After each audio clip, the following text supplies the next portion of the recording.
ఎలా ఉన్నారు భారతి? ఇప్పుడు అమ్మమ్మ అనాలనిపిస్తుంది. మరి డ్రెస్ లో ఉన్నప్పుడు ఎందుకులే, ప్రతి ఒక్కరూ తల ఒక తిట్టుకుంటున్నారు. పిచ్చిదానా, ఎప్పుడూ ఒకేలా బతికితే ఆ బతుకు మీద రోత పుడుతుంది. అప్పుడప్పుడు మనిషికి మార్పు కావాలి, అర్థం చేసుకోవు.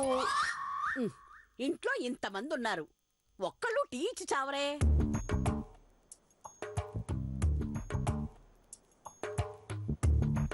ఏంట్రా ఎక్కడ కూర్చున్నావు? ఎందుకలా డల్గా ఉన్నావు? ఏమైందిరా? తీసుకోండి, టీ తీసుకోండి. నేను పట్టుకుంటాను కదా. ఆగండి. అయ్యయ్యో. అయ్యయ్యో. నాన్న, తాగరా? మావయ్య టీ తీసుకోండి. తీసుకోండి బావగారు.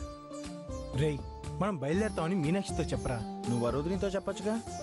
మీనాక్షి చెప్తే వరుదిని వింటుంది, నువ్వు చెప్తే మీనాక్షి వింటుంది. అంటే నువ్వు చెప్తే వరుదిని విందా? అనవసరమైన లాజికల్ లాక్కు చెప్తావా లేదా? అంత చిరాకెందుకురా? ఆ మాటకు వస్తే నాకు చిరాగ్గానే ఉంది. ఉన్నది లింగులు ఇటుకమంటూ ఒకటే బెడ్రూమ్, అది నీకెవరు నాకెవరు. అక్క చెల్లెలు ఆక్యుపై చేస్తారు. హాల్లో పడుకుంటేనేమో నాన్న బస్ స్టార్ట్ చేస్తాడు, మామగారేమో టికెట్లు కొట్టి గూడూరు దాకా ప్రయాణం చేయిస్తాడు. తెల్లవారులు నిద్ర లేకుండా మామని దోమని తిట్టుకుంటూ జాగారం చేయాలి. అందుకే నాకు కూడా వెళ్ళిపోవాలనుంది. అర్థమైంది కదా, ఇవాళ కూడా ఇక్కడే ఉండాల్సి వస్తే జరిగేది అదే. కాబట్టి ఎలాగైనా మనం బయలుదేరాలి. థ్యాంక్స్ అమ్మా, చాలా మంచి రండి కాఫీ బావగారు, ఇచ్చావు. రండి. రండి.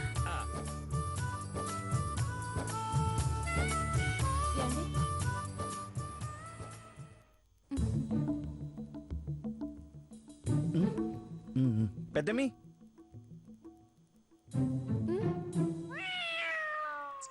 పైన గాలి బాగా ఆడుతున్నట్టుంది, నువ్వు వస్తే ఇంకా బాగుంటుంది. కాసేపు పైన ఉంటాను, నీకోసం ఎదురు చూసుకుంటూ.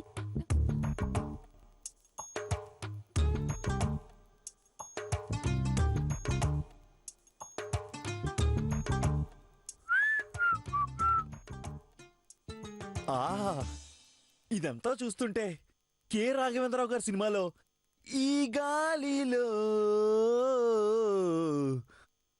అనే సాంగ్ గుర్తొస్తుంది.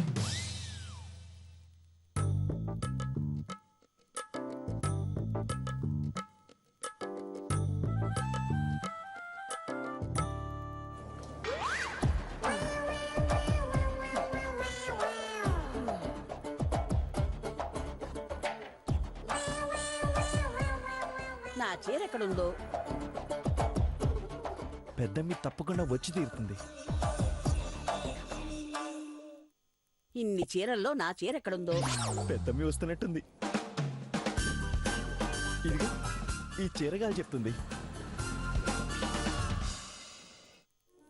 అదిగో అది నా పెద్దమ్మి అడిగో చెప్పుడే అని నా మనసు చెప్తుంది.